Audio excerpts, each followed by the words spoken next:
Good evening.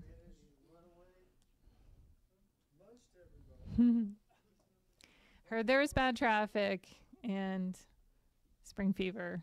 There's a lot of I don't know. Spring break is next week.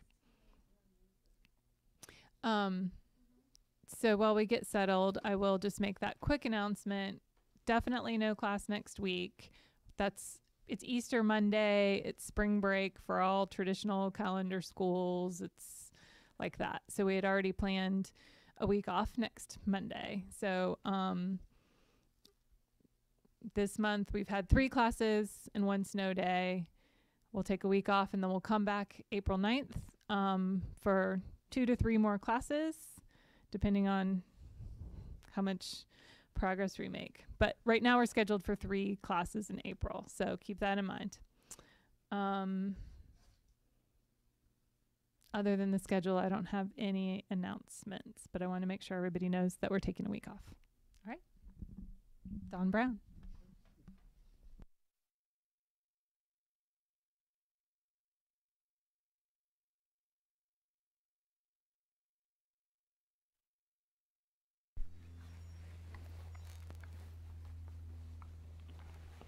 Hello?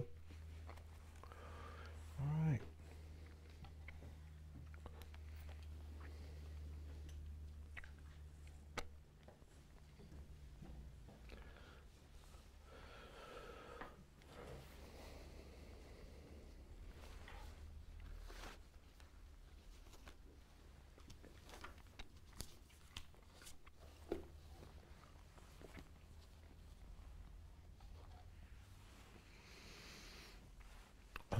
Let's start out by reading the 3 principles of the path.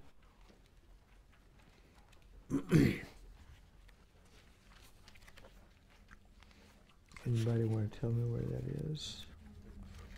I bet I can find it. 141. 141. Okay.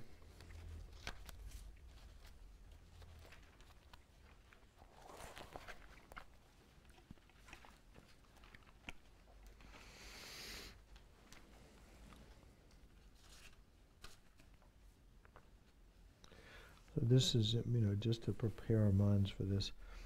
This is the 3 principles of the path is like all the teachings that we teach at Kadampa Center can be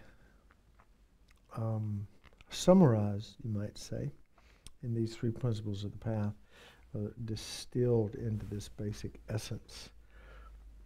And the 3 principles are renunciation, Bodhichitta, which is this topic of our course, and the correct view or emptiness. So some of this is cryptic, and you can read it, but we're planting the seeds to have if you've never read this before, you don't understand the words, don't be too distraught about that. Just do the best you can and plant the seeds. This is my daughter. Excuse me. Hello.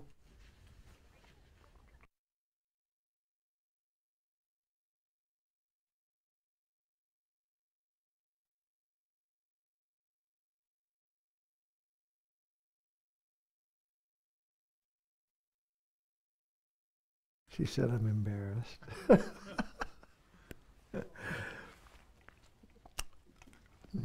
told her I was teaching a class tonight. She said dance. Anyway, 3 principles of the path. I got it muted now. Maybe I'll make it so that I can't. There's a way to make it so there's no sound that comes. And now I've got that done. Okay. So anyway,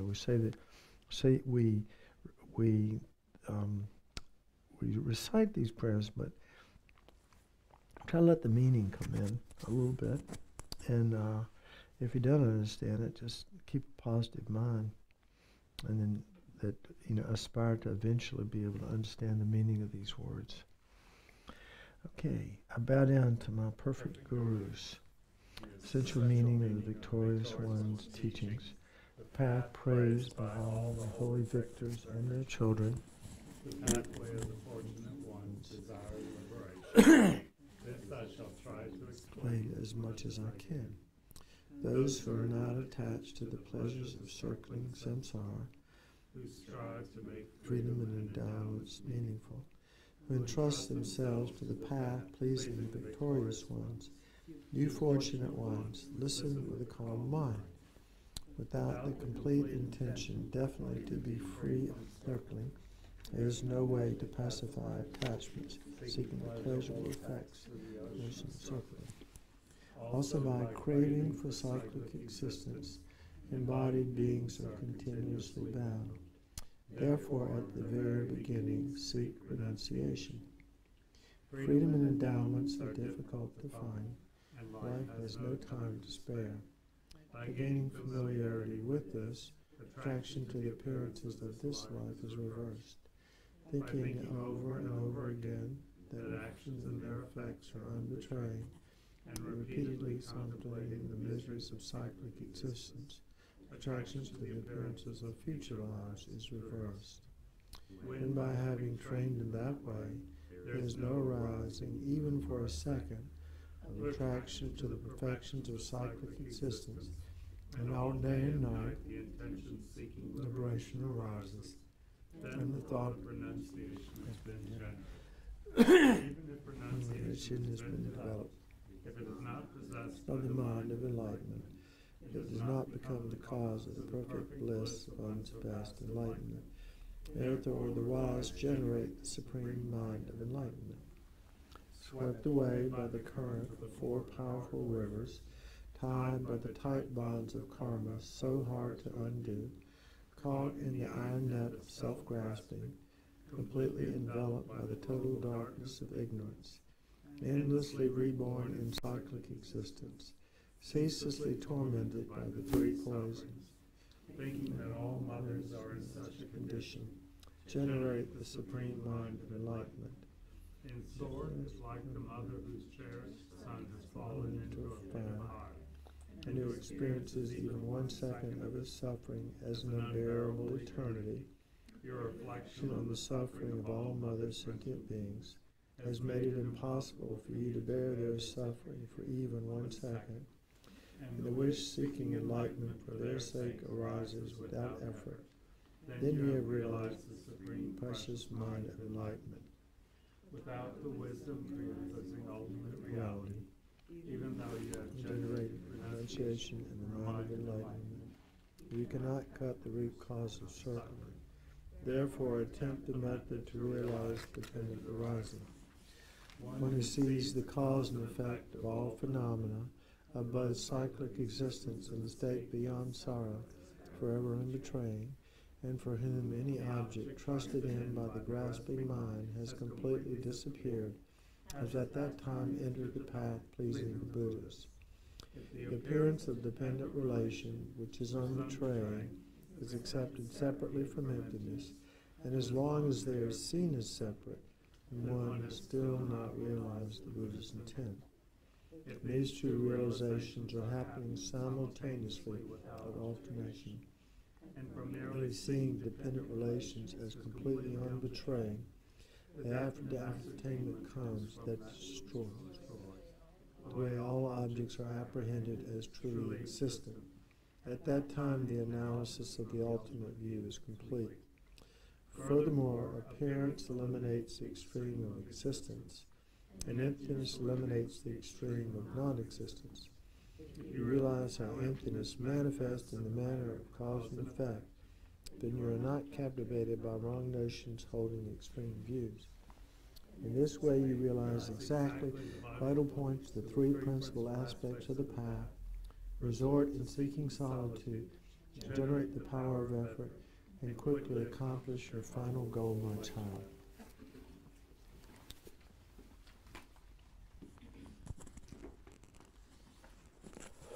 So let's start out with a little bit of meditation.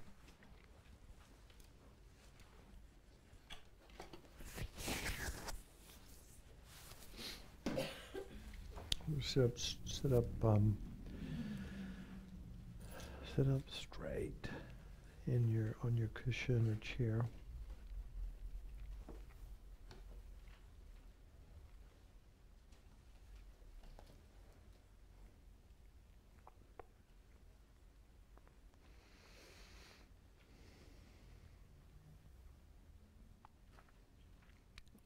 And start out with a couple of exaggerated deep breaths, and as you exhale, just let go, and any tension in your body, anything that might be occupying your mind, just let it go and let your breath settle down.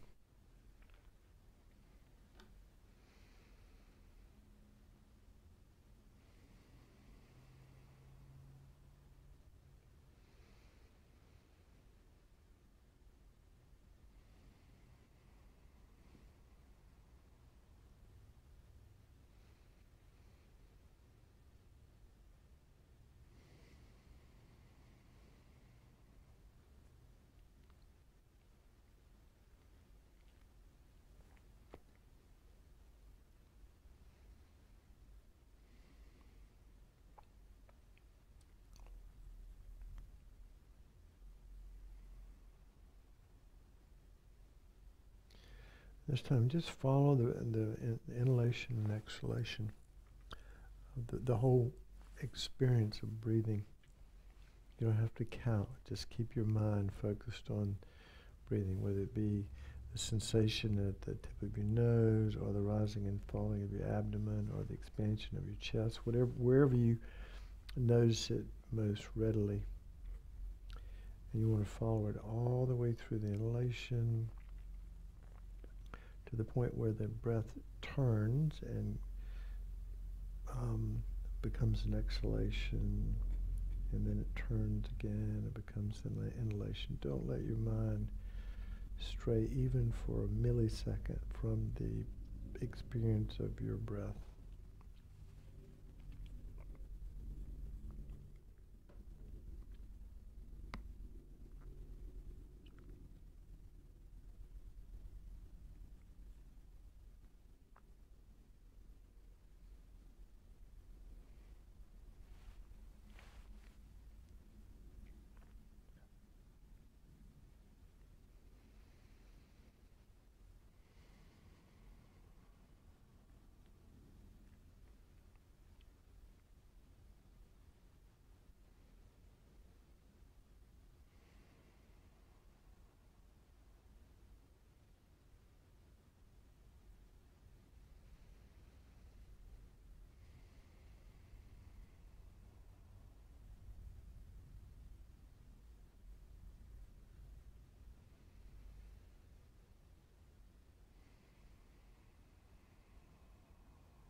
the first meditations that we did, and the first one was equanimity, just as a matter of review, a way to review that one. We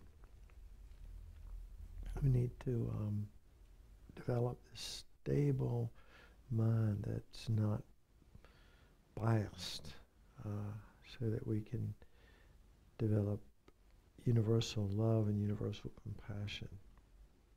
And it's impossible if we have such rigid labels as friend, enemy, and stranger. Then we want to get in, we feel compassion only for the people we like, and certainly not the people we dislike or the strangers necessarily. So we need to come up with a way of developing equal regard for all beings. I said the method we used in meditation was to start out with somebody in front of us that, that we feel attachment toward. We can imagine that person and think of why we feel attachment toward them.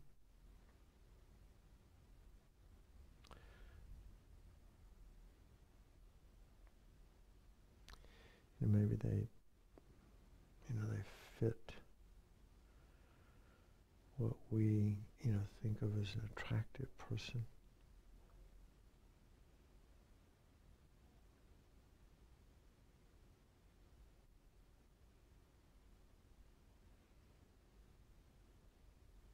They say nice things to us and so forth. So, in any case, anything that we are attached to, the very nature of attachment is to project onto that object, that person in this case, qualities way beyond what's there.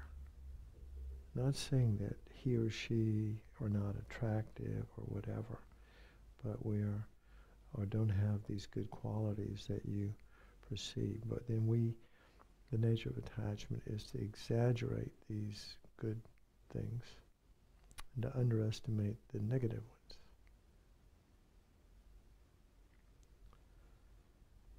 And then we get drawn into kind of a distorted relationship. Always going to be disappointed because we've overestimated the good qualities of the friend or this person that we attach to. So that relationship is problematic for a lot of reasons. Number one is it is completely changeable. It doesn't last. There's not a relationship we have right now that will last. I mean, for obvious reasons, we're all going to die, so that we're going to separate from everyone at some point. Either they'll separate from us, they'll die first, or we'll die first. But in any case, none of these relationships will last. But even within this lifetime, there's so many changes. People get married and divorced, married to their best friend, divorced to their worst enemy. So there's nothing is stable in samsara, this world of uncontrolled causation that we struggle against, trying to perfect it, find the perfect partner, the perfect house, the perfect job, the perfect bank account, the perfect everything. But nothing lasts, everything changes. So the friend can become a stranger, the friend can become an enemy. And then, excuse me, in past lifetimes, again, if you have to invite those who have issues or just don't have any feeling at all for past lifetimes, you can just go along with the game of past lifetimes. That, the mind is beginningless. That makes sense. Well, let's put it this way. Time is beginningless, and that makes sense. And then the Buddhist the Buddhist view is that the mind is beginningless. Right? So in every lifetime, we've had, we've been in every possible relationship with every sentient being. That's possible, plausible. So we think, okay, well, we're trying to get a balanced attitude toward the person that we're attached to. So let's focus on some things that didn't go so well in past lifetimes, like when they were my worst enemy, when they harmed me, when they, chopped my body up into little pieces and, fed it, to whatever.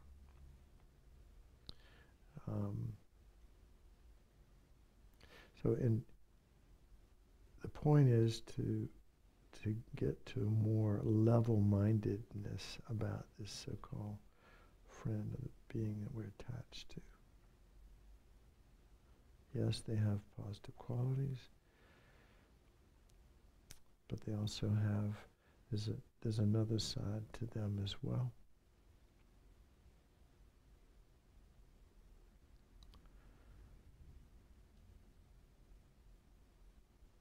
So we do this with each of these different, we try to remember the impermanent nature of each one of these three categories of beings: friends, enemy, and stranger. And we try to remember a little bit about past lifetimes, if you're open to that, how they've all been in various relationships with us.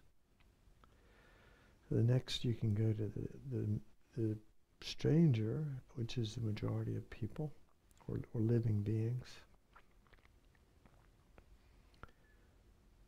And we remind ourselves that just a few kind words, the person that we currently label stranger, as if they're somehow always and forever will be a stranger, just a few kind words and the label changes.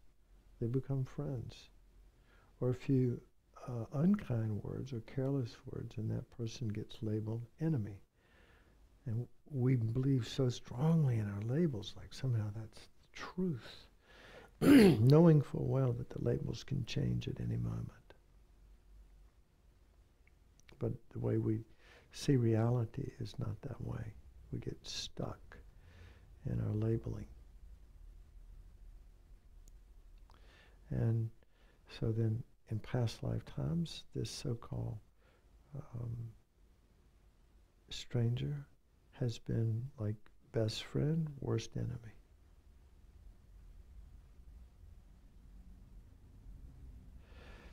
And you might think, well, why should I, worst enemy? That didn't sound very good, but it's interesting that in the lifetimes where they were kind to me, that's actually, and I was kind to them, but kindness was the feature of that relationship. Kindness is based on respect and cherishing others, which is really based on a realistic view of things. When the delusions pervade the mind, then negativity arises in the mind. So hatred and fear and all the negative mind states that turn somebody into an enemy. So the valid relationship is the positive one, actually. But if we're trying to get a equal regard for all beings, we realize that, yes, they're not just somebody that doesn't really exist for us, but in past lifetimes they have been family and they have been our worst enemy. And even in this lifetime, it's changeable. Could be friend, could become enemy, could stay a stranger. But definitely we're connected to them. Definitely there's a connection. Apathy is not, it doesn't help the mind, and it's not a valid emotion in this respect. And all three categories of beings are like us in wanting happiness and not wanting suffering. They're just like us. And then the so-called enemy, when we bring them to mind and allow aversion to arise in the mind, we look and see that that label, based on something that they did or said that angered us, that angered me, that made me unhappy.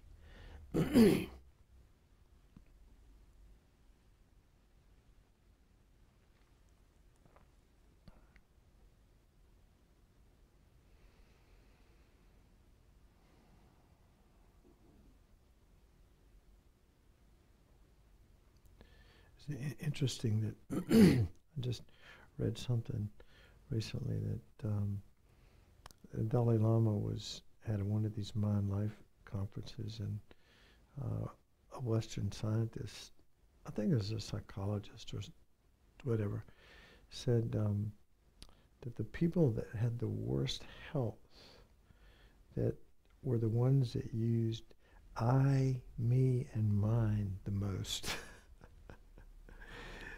This self-centered attitude, that causes so many problems, can affect our health and our happiness. Someone offends me, but they get labeled enemy. Right? However, that relationship could change. It could change at any moment. A few kind words, boom, they become a friend.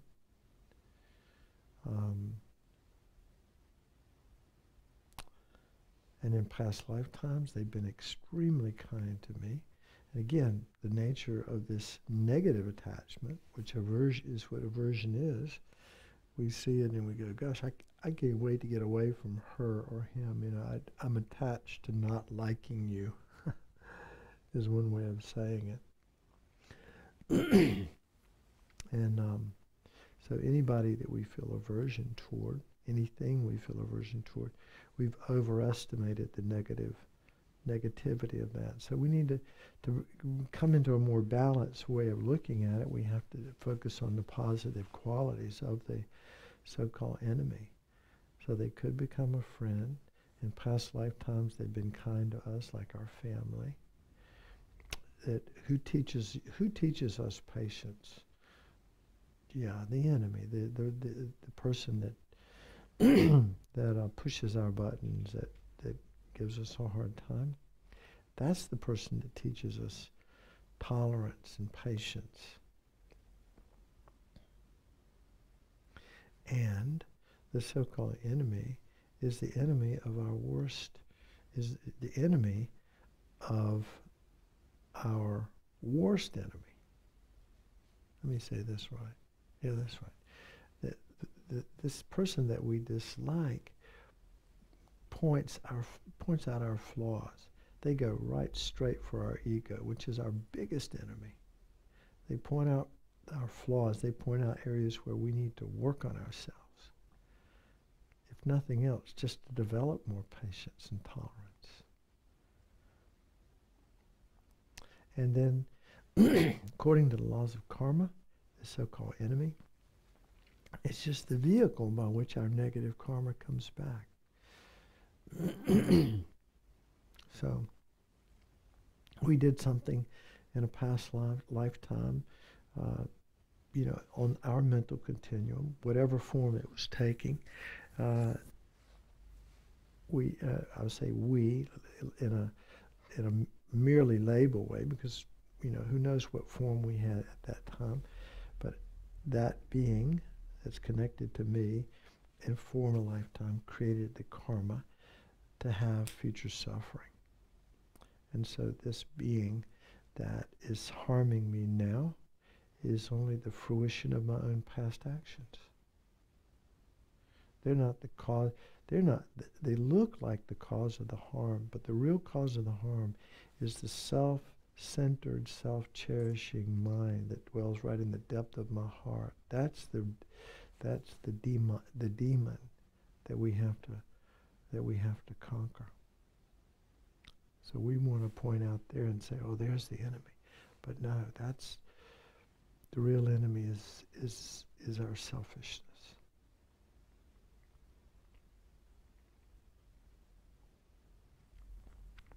So we get a more balanced view now. We see the so-called enemy has positive qualities too. It's a label. Could change. It's not inherently existent enemy, inherently existent stranger, inherently existent friend that will always and forever be that way. Those labels can change. And in past lifetimes, we've had all different kinds of relationships with each of them. And in the most important way, they're just like we are, wanting happiness and not wanting suffering. So trying to develop this level-minded, equal sort of level-mindedness toward the three kinds of beings: friend, stranger, and enemy. We call it equanimity.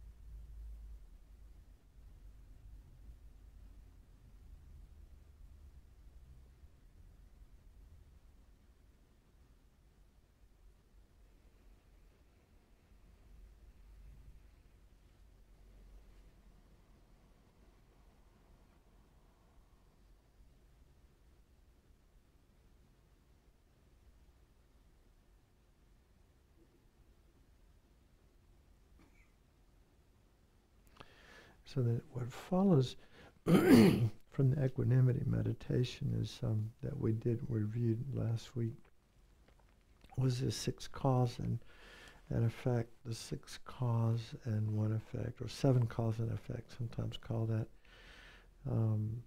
The effect is Bodhichitta, and that's the 7th point. But the first 6 ones, the ones that lead up to that are first of all, seeing all sentient beings as having been our mother in past lifetimes. We choose that relationship, but it could be any close relationship. But that, for most people, is the most selfless, closest relationship that they'll have. So we, briefly, we remember that the mother of this lifetime has been our mom in countless previous lifetimes, and will again be our mother in future lifetimes. And so every being, even small insects that are sentient beings, have had that relationship with us, of being like family, like our mother. So we start with our mom of this life and then extrapolate out and think that all living beings, and it's much easier to think of humans potentially being our mother, but then when you get to animals and insects, it gets a little hard. But just, you begin to open your mind up to this possibility that anything with a consciousness had to be reborn, many countless times, and could have had that relationship possible. So we, with familiarity, gaining, very not easy to do with meditation, but with familiarity with it, then when we see any living being, whether animal or human, we automatically feel some connection to them. Then we reflect on the kindness of our mother of this life, recollecting, pregnancy and how she took care of us as we grew up, and, even if she's alive today, there's a pretty good chance that she would do anything for us, anything. That kind of selfless love that our mom had for us is the kind of love we want to generate for all living beings. So we start out by developing that love for the mom of this life. May you be happy and have the causes of happiness. And then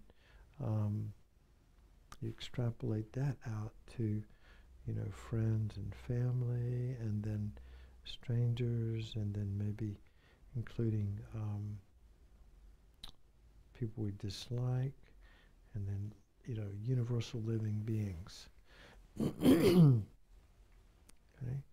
So now we've gone, all beings have been our mother, and they've been extremely kind to us. So now we see, with the practice, we see other beings, we immediately feel some kind of connection and warmth toward them without even thinking about it when we've done this practice well.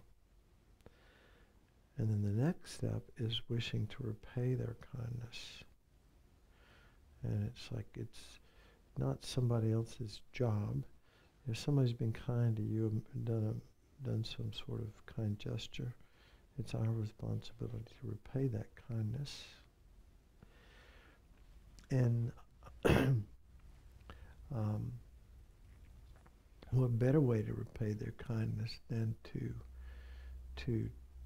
not only help them with their temporal needs of food, clothing, and shelter, and so forth, but also their ultimate needs, their spiritual needs. All the way up from wherever they are in samsaric suffering to guiding them to the path, to the Dharma, and then along, introducing them, or even becoming, a reliable teacher, and then guiding them all the way to supreme enlightenment. Because we all have that potential, that Buddha potential. So all sentient beings have that potential, and what they want is lasting happiness, not temporary excitement or joy, or even, we all want lasting happiness, and we don't have it. So we must repay their kindness by helping them in not only temporal but ultimate ways. Then we have universal love, which doesn't exclude any living being. It's wishing, all beings, may you have happiness and the causes of happiness.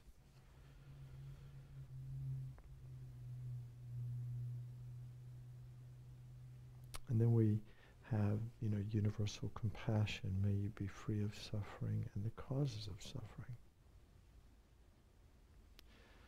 And again, if we don't have love first, if we don't have that feeling of connection and warmth, then when we see others suffering, there's a danger that we won't feel anything, or we might even feel anger. So we have to work on developing universal love. Then when we see their suffering, which we all experience, the First Noble Truth talks about all the how existence is problematic. As long as we're out of control, it's problematic. So we wish, may you be free of suffering and its causes.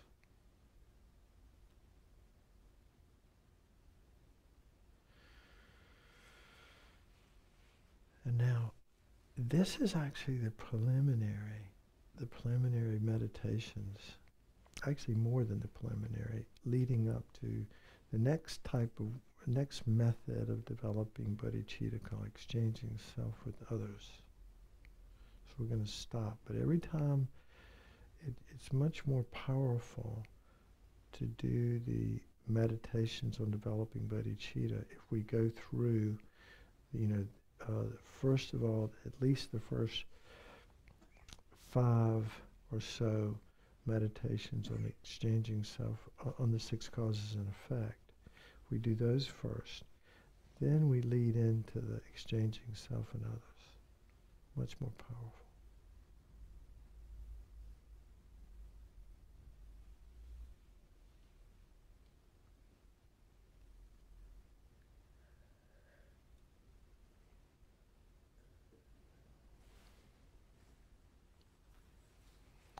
Okay, just relax your attention.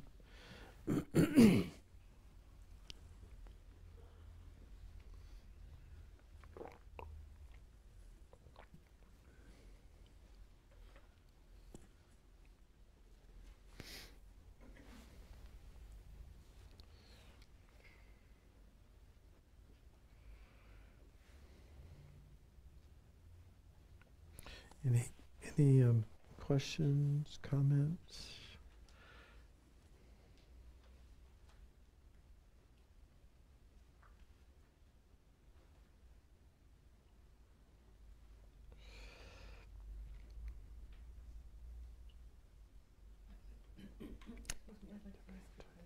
Yeah. So exchanging yourself for others, that's a meditation, right? That's like, Yeah, that that's would what be we're getting Tonglen. ready to do. So do you take on the sufferings of others? And I mean, wouldn't that make you sick? No.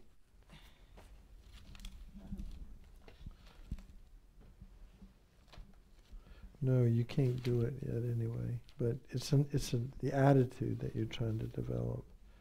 You wouldn't take on their, physical. No, as I'll tell you, there's somebody asked this question to a Tibetan Lama one time and said, well, if I meditate on taking on the suffering of others, and I get sick, that's not too good for me. And he goes, and he says, well, basically the question was, what happens if I can take on the suffering of others? He goes, great. Oh. Lucky for you that you can take on others. But because he's a suffering. Lama, he could handle it. No, this wasn't a Lama. He said anybody.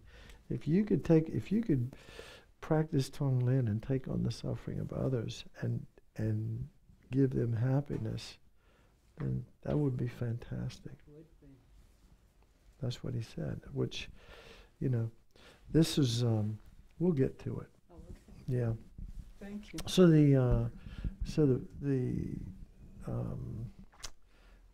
yeah. So this is how I've done this in the past. I think I'll write it on the board. I'm sorry. I'll write for you. No, I can do it. I'm gonna do this. This is pretty straightforward anyway. So the practice of exchanging self for others, and then Tonglen, which is giving and taking, that's called Lojong. Lojong. So it's so we're going to do the first one. The first part of this is to do. First step on this is seeing the equality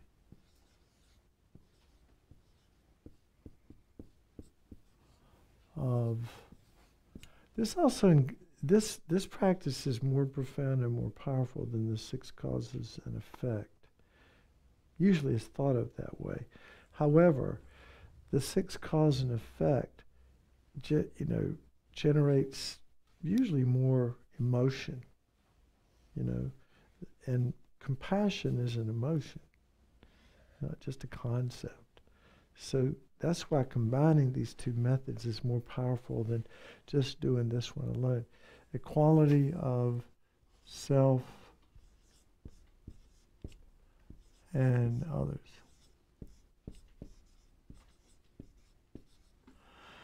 And I'll say a little bit about this. Right now, do we feel like that self and others are equal? You feel equal to other people? No. No. Who's the center of the universe? Me. Everybody raise your hand. We all think we're the most important one, right? Yeah. I mean, it's somebody offends me, they get labeled enemy.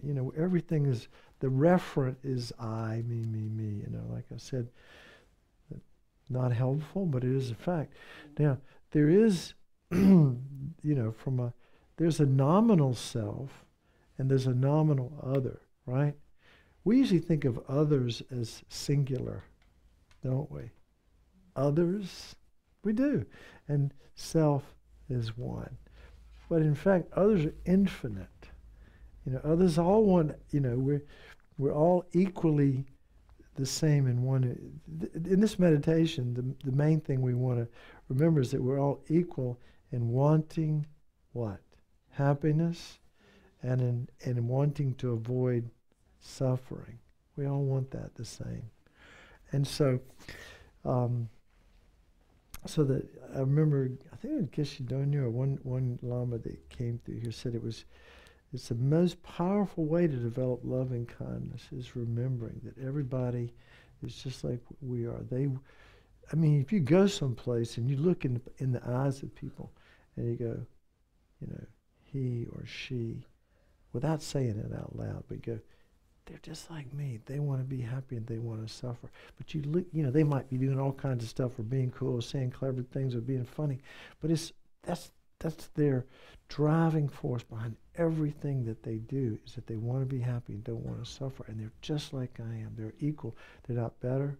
They're not worse. We all want the same. So equality of self and others. This is really important. And again, this meditation particularly, you really have to understand a little bit about emptiness, or at least open to the possibility of emptiness, because there is no inherently existent self or others, although they're nominally different, right? Now, number two. Well, that goes for animals too, right? Yeah, well, others are infinite living beings, sentient beings, all sentient beings. Number two is the faults of,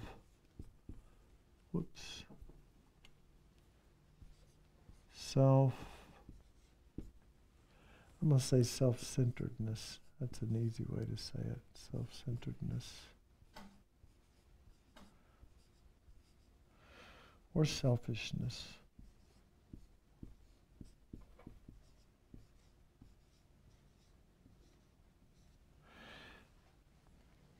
Anybody believe that? Anybody want to argue with or debate this point?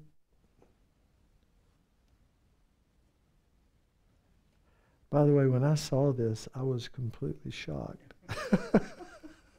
First time I went, you got to be kidding me. I thought looking after number one was like the only game in town. I thought that, our culture's like the me generation, look after number one, blah, blah, blah. And then all of a sudden I'm finding out that I've been doing it all wrong. I'm serious. I was really taken back by this. I thought, my goodness, I'm in trouble now. I was in trouble before, but now I know I'm in trouble. And I'm being a little bit simplistic here, but, I didn't realize that all of our problems in samsara come from this. Self-centeredness, wrong. Centeredness. I like centeredness. There is no word. I know, but you know what? I like centeredness. I think I'm going to leave it like that. Yeah, centeredness is a new word for the. We'll find it next week probably in the dictionary. So this is So anyway, Buddhism would say all the suffering in samsara comes from this mistake, self-cherishing. First off, we have self-grasping, where we grasp at a sense of an independent self, and then we cherish that self. We think we're this so important, and it creates all the problems, right?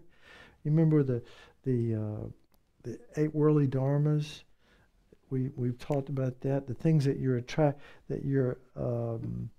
think are delicious, and the things that you think are not so delicious. Everything that's delicious, self-centeredness wants that, doesn't it? And everything that's not, that we label, bad and wrong, we don't want that. We feel aversion toward it. So we're attracted to, pleasure, gain, fame, and praise, and everything else that's delicious.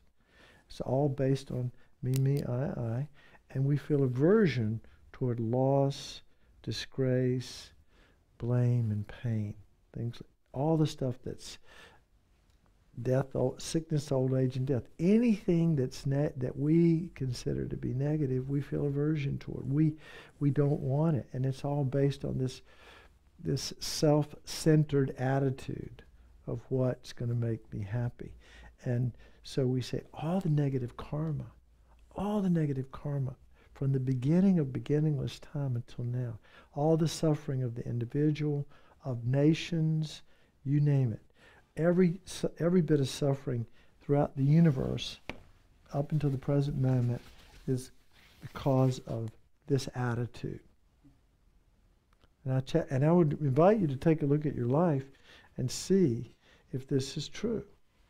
If this is true, then we have to have some kind of contract with ourselves to figure out a way to undermine it, because it's destroying it'll destroy us right up to our last breath. It will rob us of our potential for joy and happiness. So we have to figure out a way to deal with this.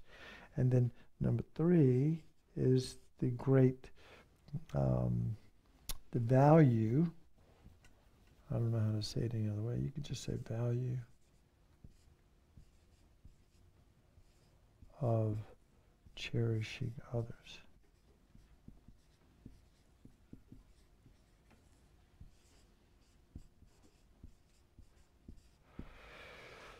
So Lama Zopa has a bumper sticker that says, "For happiness, cherish others." Pretty simple. For happiness, cherish others. This attitude is cherishing others. I think this is true. This attitude is more like going out, isn't it? Cherishing others. May you have happiness and have the causes of happiness. You know? May you be free of suffering and the causes. But I'm focused out. This attitude is totally, it's totally sucky. It's focused in. It's going in the opposite direction. So this attitude is the antidote to this attitude. So we could say, when we look at at least the non-virtues of body and speech, it's easy to see how if we cherished others, when we talk about the 10 non-virtuous actions, we say the 3 of body are killing and stealing and adultery, and the 4 of speech are lying, slander, harsh, and frivolous talk. Well, we can see if we cherished others, we wouldn't kill them, we wouldn't steal from them, we wouldn't cheat on them, we wouldn't lie, we wouldn't badmouth them, we wouldn't speak harshly to them, we wouldn't waste their time with idle gossip. We can see cherishing others is the cause of all happiness. And so we need to learn how to familiarize ourselves with this attitude and begin to purify. We need to begin to let go of this instinctive, mistaken attitude that's based on a wrong concept of how we exist. We don't exist that way. We don't exist as a concrete self that we would necessarily cling to, but we do. All right, then the 4th step is, I'm going to put down exchanging. Anybody? Wait a minute. This is how I like to write change. Exchanging self with others. Exchanging self with others. Does that mean becoming somebody else? Like I become you, you become me? Is that what that is?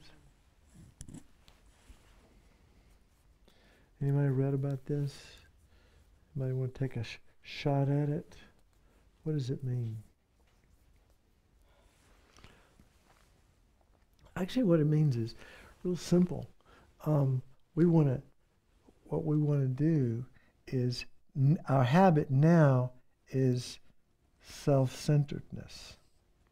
And the habit we want to develop is cherishing others. So what we want to do is exchange our self-centered attitude for one that cherishes others.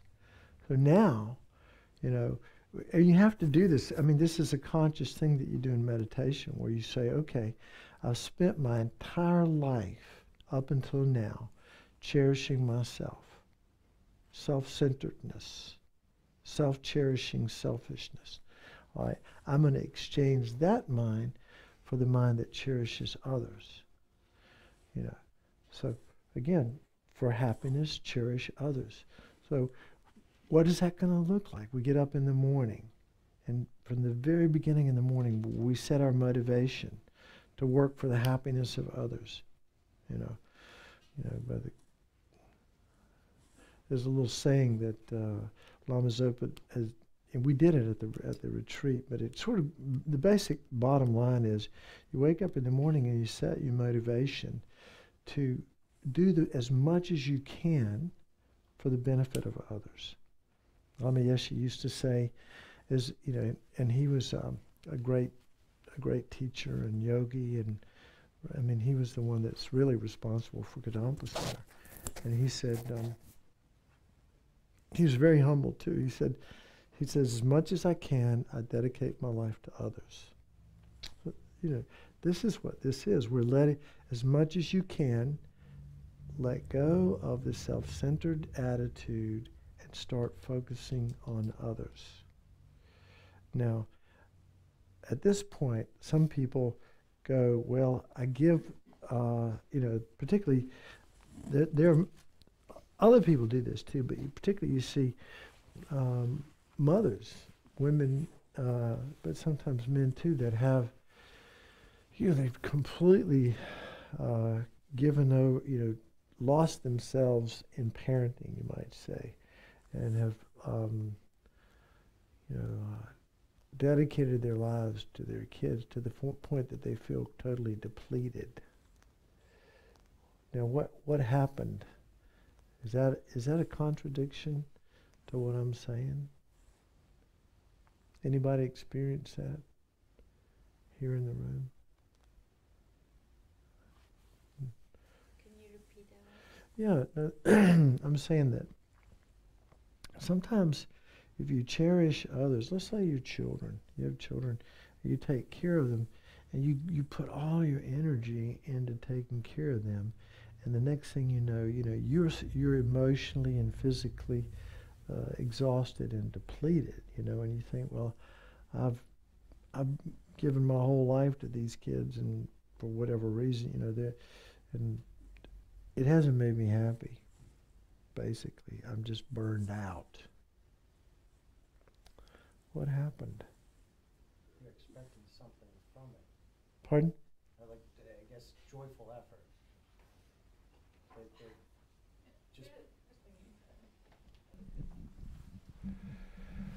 That you're expecting something from that. That if you just that joyful effort came to mind. That if you put out there, and I can see that with parenting, and you put so much into your children, but to not necessarily expect something back right away, or you do good and put good out there and not expect something. Yeah. I would agree with that. Anybody else have a thought about it? I had this discussion before. I think when you miss self-care, self-compassion through the process, then at the end you will be burnt out. So if you take care of yourself equally while you're giving to others, right, then I think you have a plus. Very good. I like that too. That makes perfect sense. We have to bring wisdom to this process, don't we? If you just go out and, just burn yourself out, burn up literally, trying to help others and not taking care of yourself, not eating and sleeping and doing the things that you need to do, you can't finish what you do. So one statement, I've never seen this in a Buddhist text, but I do think it's true. The best way to take care of yourself is to take care of others. So that's kind of what we're saying. The best way to take care of others is to take care of yourself. Sounds like a contradiction, but it's not. It's like a koan. Yeah. I'll try to balance the concept, though, of if you truly were there to help others, Mm-hmm. that's the old cliche, like in a sporting event, you left nothing on the field. Right. You put it all out there. Right. I don't see that as a bad thing. What threw it in is when you said you did that and you're not happy. Yeah. That's the part that's the kicker, I guess. I can see where it could be good where you have nothing left. Mm-hmm. Because what do you want to have left if what you wanted to do Right. was to truly be there for Right. others? Right. What are you holding on to? Yeah. I can see that. But I can also have seen cases where people really gave and gave and gave and really weren't very contented at the end of it. Yeah. And I'm trying to, I mean, you made me think, were they expecting something? Was it, Well, I wasn't really there to give, I was there to trade. Yeah. That's a good point. Well, until we get enlightened, we're going to have everything we do is going to be driven by, at some level, egocentricity. Even when we do nice things for people, we're thinking, I'm going to take care of my kids and take them on a nice vacation so they can be happy, so I can be happy. That's what I'm talking about. I'm going to Disney World so I can be happy. You read my mind. I have found by personal experience that, and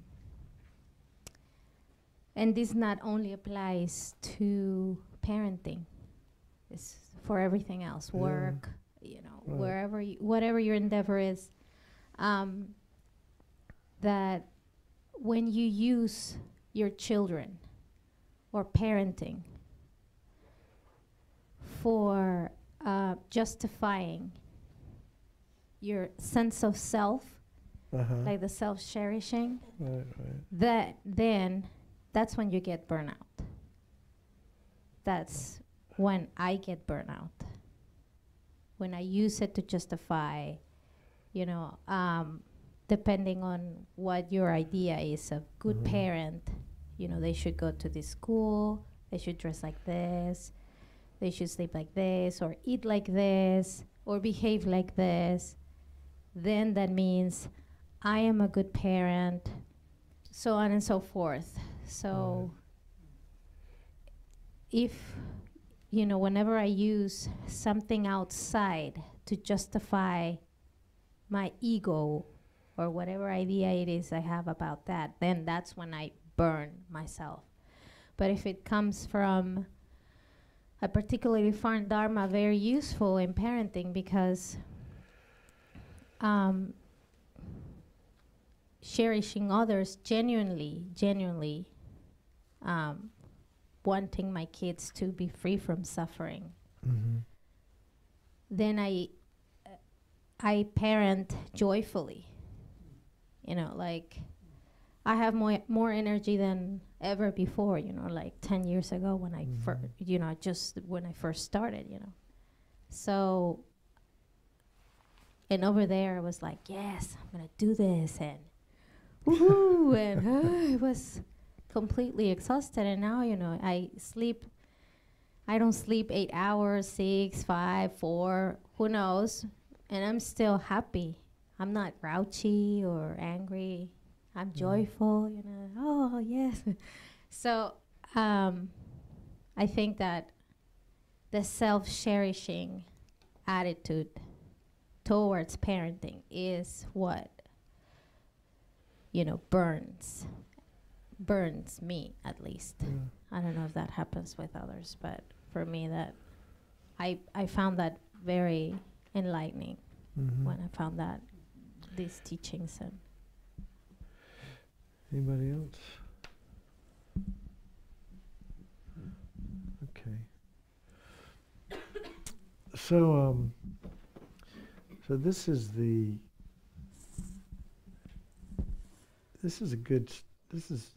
juicy enough right here. The next step is, the two ways, two other meditations that we do, and where we can combine the two. But one of them is giving, giving love, and the others this is similar to the other meditations. But I like Tonglen now. So this is where we would do Tonglen practice, which is taking and anyway. Tonglen means giving and taking, and if you read the different texts, sometimes they say, well, really, you should take the suffering of others first before you give them happiness, because they can't be happy if you haven't taken their suffering away.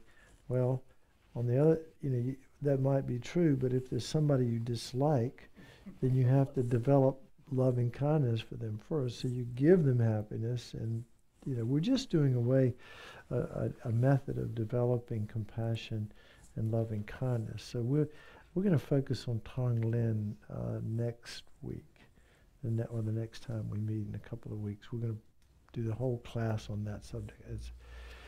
It is the most I think Tonglen and I like the 13 meditation, the 11 steps in developing Bodhichitta. I really like those. And I think if you did that every day, you would be a happier person for doing it. By the way, I remember so many times when I had more time to meditate than I do these days with kids. But anyway, I used to do that meditation every day, and I'd get up and do it. Then I'd go to work, or I'd do something really bad. And I'd go, darn, that meditation's not working yet. But that's just what you do as a Dharma practitioner. You make mistakes. So now you do really bad things without having meditated. Now I try to clean up my messes as I go, because I have a lot of faith in karma, and I do believe that as soon as I make a mistake, the quicker I clean it up, the better chance I have of not getting stung by the boomerang of karma, getting my neck wrung off. So anyway. Can I ask you a question? Sure. The value of cherishing others, right? So is this a general kind of thing? I mean, you look at someone like Hitler and you say, well, how in the world can I cherish him? I mean, or a serial killer, Ted Bundy or something. Is that like a general? It's everybody. Because you got to remember, before this, we've already done meditations on equanimity.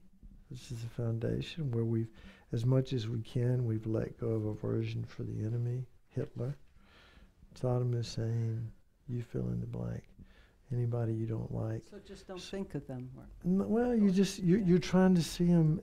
You're trying to start this whole process out with this level-mindedness of equanimity. Then you can do this. You can't do it if you haven't done the meditations preceding this. Doesn't quite fit, does it? But as one of my teachers said, and Lama Zopa emphasizes this every time he comes here. He says, cherishing others is so important. It's so important because it's definitely. And another teacher said, others are swimming in good qualities. People that we dislike are swimming in good qualities, and we don't see it because our negative mind sees what it wants to see. It picks out the faults, the flaws in things, and then embellishes them and focuses on them and reifies them and defines that person by whatever we see as negative. But they have a lot of good qualities. Otherwise, nobody would like them. And they do. I mean, even the baddest of the bad people have friends, or at least people that they're connected to. Probably. So people are complex. Yeah, it's tricky. So, people are swimming in good qualities. So we need to focus. We need to focus on these good qualities in cherishing others, don't we? If you want to focus, you can't cherish others and think that they're a jerk. Again, you have to have done some work ahead of time. you know, equanimity, you know, seeing everybody as mother, remembering their kindness, wishing to repay their kindness, the equality of the equality of self and others. Everybody wants to be happy. Nobody wants to suffer. The faults of self-cherishing, the great value of cherishing others, and then exchanging. Anyway, you got to do all of that. Leads up to this point. Yeah. Maybe Aaron remembers. It's been a while. It might have been in one of these classes or something, but like she was saying, someone that, you know, society views as heinous, like Hitler or a serial killer or something, and it helps me to do this. It's to say, you know, get rid of your ideas and your ego. It's to say, if I was in their position, raised in their environment, under that same situation, how can I say I wouldn't have done the same exact thing? Yeah. Well, I tell you, George Dreyfus, who was he was the first Westerner to get a Geshe degree, actually a Larumpa Geshe degree, and George was from Switzerland, the French-speaking part of Switzerland. He's Jewish, and he came to Chapel Hill 25, 30, long time ago anyway, when we had a little Dharma group over there. He visited. He came down. He was a professor. At the time he was at UVA, but then he subsequently became a professor at Williams College in Western Massachusetts, which is a really good school, I've been told. But anyway, he is smart. He was really smart. He says, he said, I couldn't. He says, I can see that in my own mind, that I have the potential to be a Hitler, or we all have that potential to do something really heinous, whatever. We all have that potential, putting in this situation. I mean, these people that turned on the gas. I mean, Hitler didn't run around to all the gas chambers and places like that where Jews were killed during the Second World War and turned on the gas chambers. He had people that did his dirty work for him. But there was a lot of, I've heard stories that, if you don't do this, your family will be killed. You'll be killed. There was a lot of pressure, so they did what they had to do to survive in that moment. Yeah. But getting back to this, go ahead. Well, I almost think if it's not that I don't have the potential to be able to do something like that, somewhere in this karmic river, and I'm pulling behind me, I done did die. Yeah. At some point. We were the baddest of the bad. Somewhere, something I'm dragging something back there. Yeah, exactly. All right, so let's do a little meditation to finish off this evening on these points, and then we'll be all primed to do Tonglen next time. So this is called Lojo? Pardon? This is Lojo, or?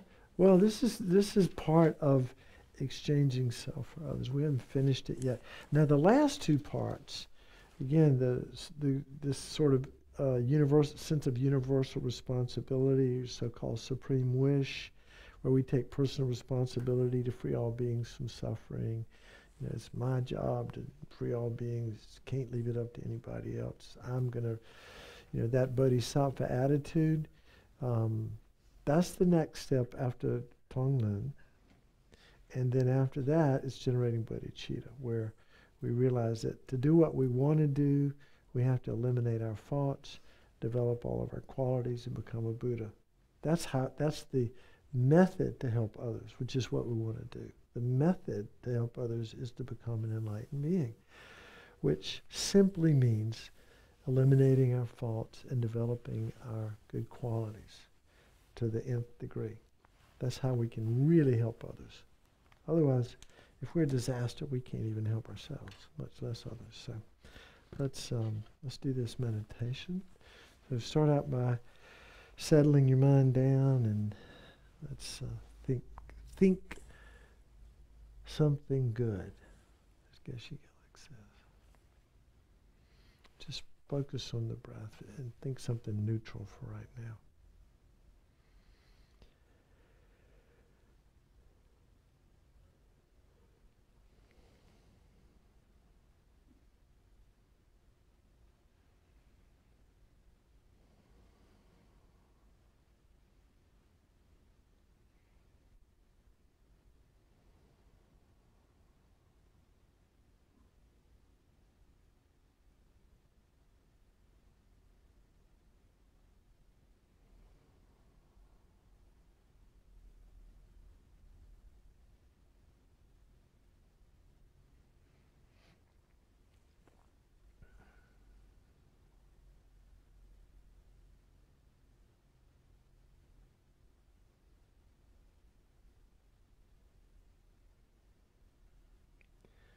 So the first step, we've already done the other steps, right? We're at that point where we started out with equanimity, and then we developed that level-mindedness, equal regard for the three categories of beings, and then we, seeing everybody as mother and remembering their kindness and wishing to repay their kindness, gets us up to this point where we see the equality of self and others. We want to see how we're more alike than we are different. And the key sort of mantra in this is that everybody wants to be happy and nobody wants to suffer. And we all equally want happiness and equally do not want to suffer. And in this very fundamental way, we are exactly the same. We all want happiness and don't want to suffer equally.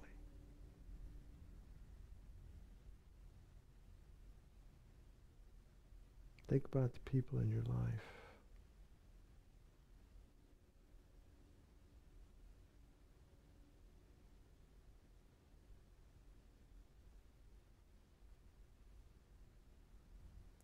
And the people that you consider strangers, walking down the street, in the bus, in the elevator, in the restaurant.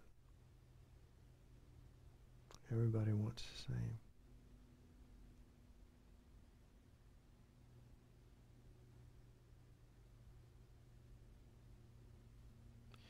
And Jeffrey Hopkins says this is the Dalai Lama's favorite meditation. I'm not sure if that's true, but it's like he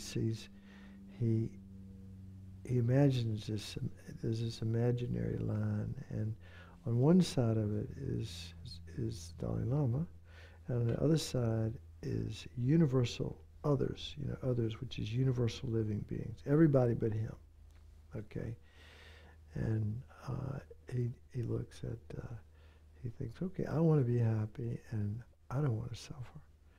And then over on the other side are these infinite beings, countless living beings who want exactly the same thing. So whose happiness is more important? The happiness of one or the happiness of infinite others?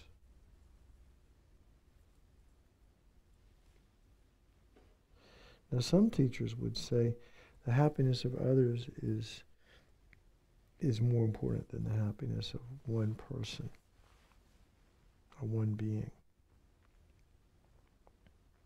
But it's good for us to just start out and see that just as I want happiness and don't want to suffer, everyone else is exactly the same as I am.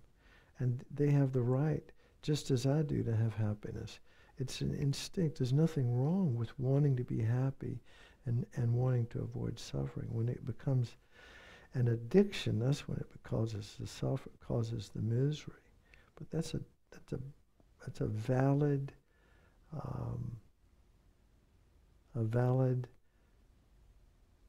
way to think. And so His Holiness comes to this conclusion that at least we're equal. We equally want happiness. And that mine is not more important than infinite others. We're all equal. So it's something to think about.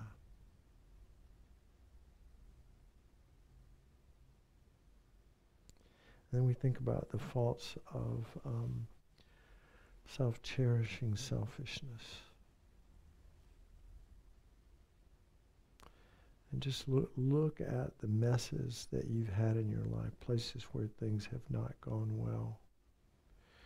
And maybe in some situations you can't you can't explain it because it's not really explicable. And you can't remember. It could have been something that you did in a past lifetime, but many times we can see how selfishness has caused so much suffering in our lives.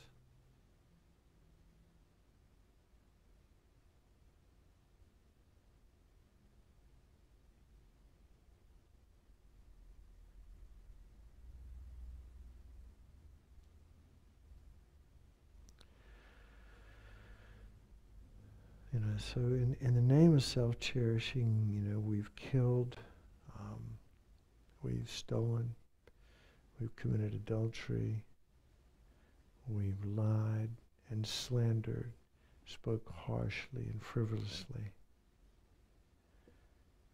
And then the three of mind, greed, hatred, and ignorance, are also a function of this mistaken attitude of self-cherishing selfishness.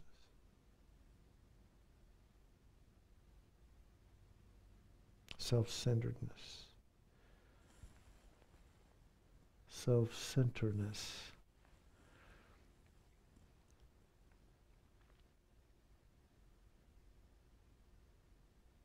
And so we have to know, how does it feel? I think this is a good way to identify it. And, if we can tune in, to the sensations in our body, when the mind is pervaded by that self-centered attitude, it feels constricted, it feels dark. I'm suggesting that you notice this. It may not be that way for you. But generally, people describe it that way.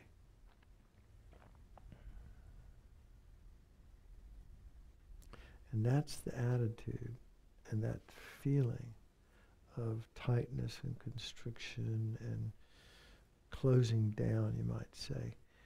That's our worst enemy. When we're consumed by anger and fear, how constricted that feels. And then the attitude of cherishing others, how spacious that feels, how free that feels, how good it feels. It actually feels good to cherish others because we're focusing on their positive qualities. And they're swimming. They are swimming in positive qualities. And we're choosing to focus on those. Not like we don't see that they're problems, but we're not using that as the focus. Because what we want to develop is this attitude of loving others and cherishing them. It's good for our mind. It's good for our health to cherish others.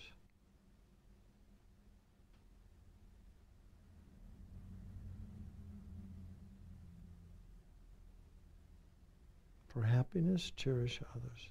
Simple. Lama Zopa says, for happiness, cherish others.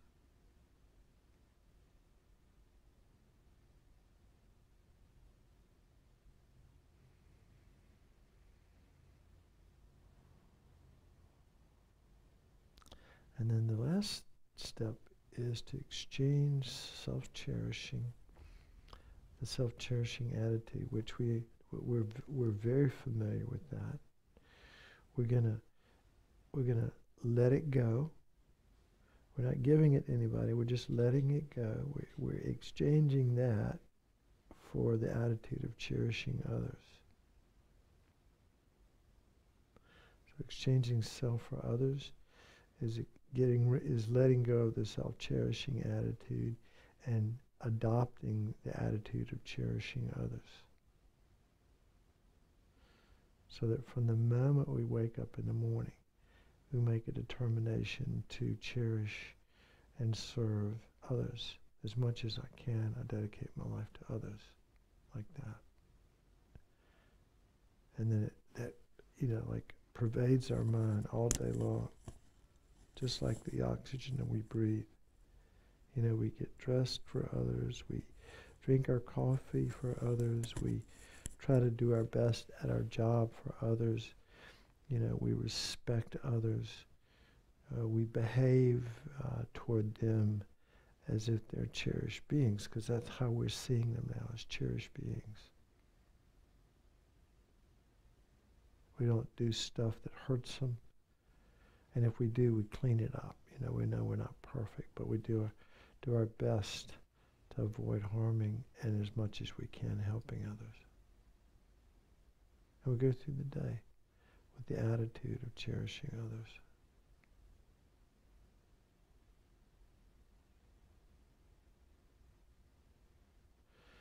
And then the last, the Tonglen, where we practice taking on their suffering and giving them happiness. We'll do that next week. That's the meditation that cures leprosy. They call it the leper's meditation in Tibet back in the day because it's so powerful. And then the supreme wish that, I take personal responsibility for the happiness of all beings. And of course, we realize we might have that attitude, but we're not able to do it. So then Bodhichitta is we determine to become enlightened in order to help others. So we set as this really big goal called supreme enlightenment, so we can help others. And interestingly, by focusing our energy on helping others, our happiness happens like as a byproduct. We don't have to go out looking for it. It just it comes along just by the way.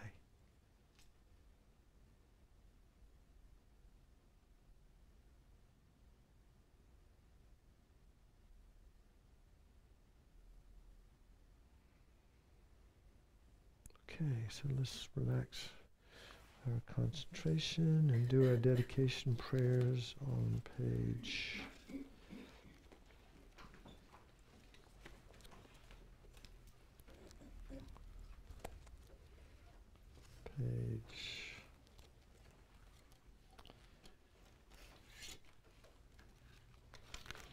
I know they're in here. Oh, here we go. 246. I should remember that. 246.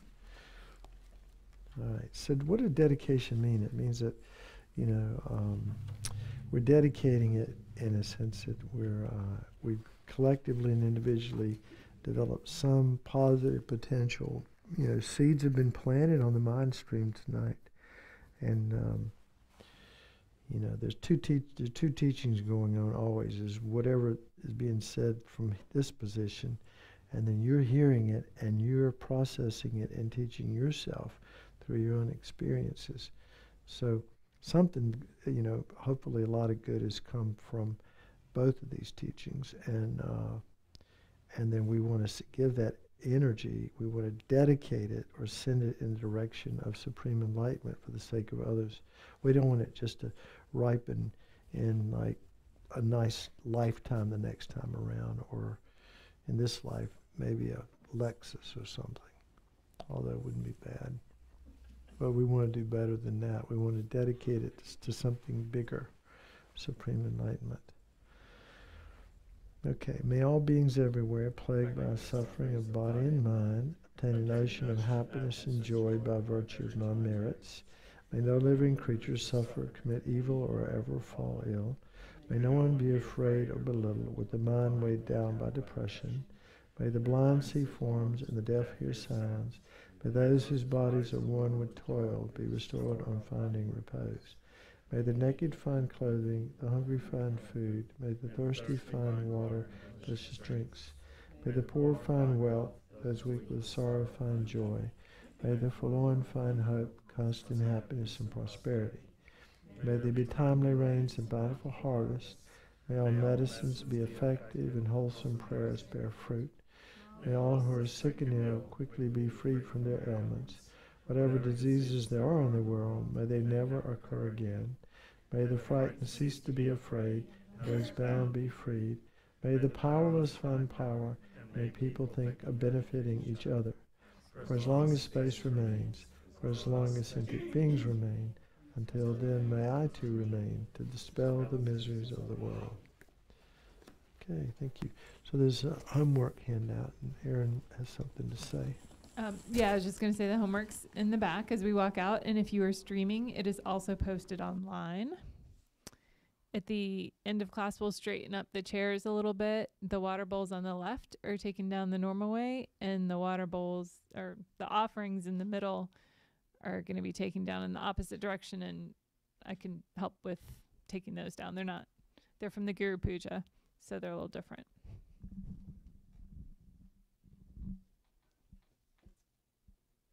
That's it. See you guys in 2 weeks.